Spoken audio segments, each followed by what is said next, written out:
Olá! E se a busca incessante pela felicidade fosse, na verdade, o que nos deixa infelizes? Hoje a gente vai desvendar a filosofia, digamos, contra-intuitiva de A Sutil Arte de Ligar o Foda-se, do Mark Manson.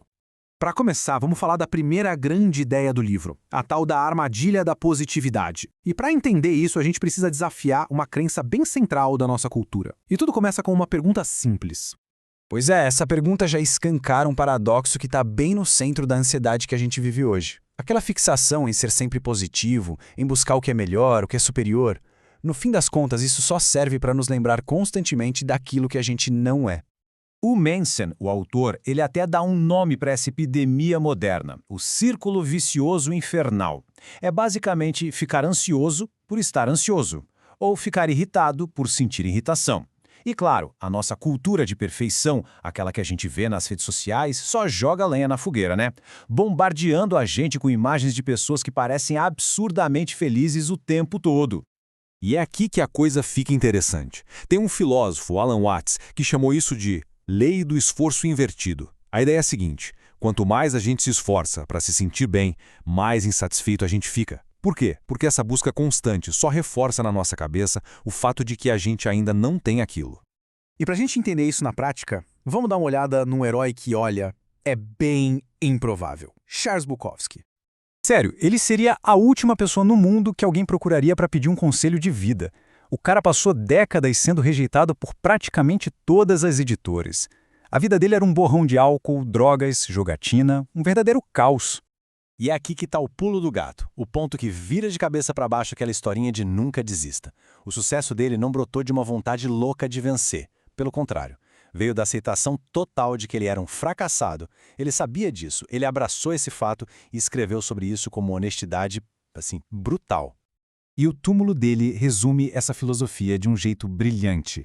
Está escrito lá, nem tente. Basicamente é isso, não tente ser algo que você não é. A verdadeira raiz do sucesso dele foi justamente ele se sentir confortável com o próprio fracasso. Ok, mas aí fica a pergunta, como que a gente aplica essa ideia sem virar uma pessoa apática que não se importa com nada? O Manson argumenta que ligar o foda-se não tem a ver com indiferença, é pura estratégia. E ele divide isso no que ele chama de as 3 artes sutis. Vamos lá para a primeira. A primeira arte sutil, na verdade, redefine o que significa ser forte. Olha só, ligar o foda-se não é ser indiferente a tudo, de jeito nenhum. Segundo o autor, pessoas indiferentes são, na verdade, fracas e medrosas. A verdadeira força vem de estar disposto a encarar a dificuldade por algo em que se acredita, mesmo que isso signifique ser diferente, ser o esquisitão do grupo. Beleza, então, se importar com as coisas certas é ser forte. A segunda arte sutil, então, nos ensina para onde direcionar essa força. É tudo sobre foco e prioridade. Pensa bem. Se uma pessoa se importa demais com coisas pequenas, triviais, tipo aquela pessoa que briga por causa de 30 centavos de troco, é muito provável que não tenha nada mais significativo acontecendo na vida dela. Então a chave aqui é encontrar algo que realmente importe para dedicar nossa energia. E isso já engata na terceira e última arte sutil. Depois que a gente escolhe onde focar nossa energia, o próximo passo é entender que essa escolha é um sinal de maturidade. É isso aí. Ninguém nasce sabendo ligar o foda-se. Quando a gente é jovem, a gente se importa com tudo. Maturidade é o que acontece quando a gente aprende a se importar só com o que realmente vale a pena. É saber reservar nossa energia, que é limitada, para as coisas que de fato importam. Ok, com essas 3 artes em mente, a gente está preparado para a próxima ideia radical do livro. A de que a felicidade, do jeito que a gente busca, é na verdade um problema.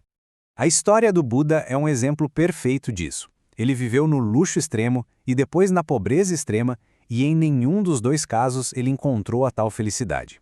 A grande sacada dele foi perceber que o sofrimento é uma parte inevitável da experiência de ser humano. E pode parecer estranho, mas sofrer é biologicamente útil. Pensa na dor física. Quando a gente encosta no fogão quente, a dor ensina a não fazer de novo, certo? A dor psicológica de uma rejeição ou de um fracasso funciona do mesmo jeito. É um chamado para ação, um sinal de que alguma coisa precisa mudar. Então o ponto principal é este.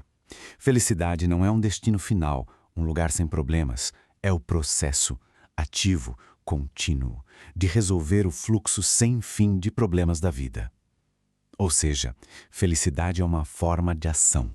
Certo, se os problemas são inevitáveis, Então a pergunta mais importante da vida muda completamente de figura. Olha, todo mundo quer a recompensa, o prazer. Isso é fácil. Mas a vida de uma pessoa não é definida pelo prêmio que ela quer, e sim pela luta que ela está disposta a encarar para chegar lá. A pergunta que realmente importa é sobre qual dor estamos dispostos a suportar.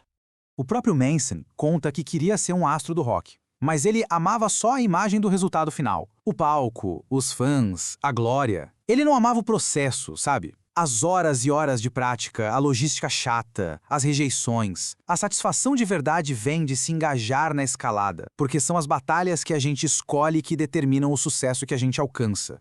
No fim das contas, o que define uma vida boa não é a ausência de dor, mas sim a escolha consciente de quais problemas valem a pena ser resolvidos e qual luta vale a pena ser travada. Então, a pergunta que este livro deixa no ar é: qual é a sua batalha?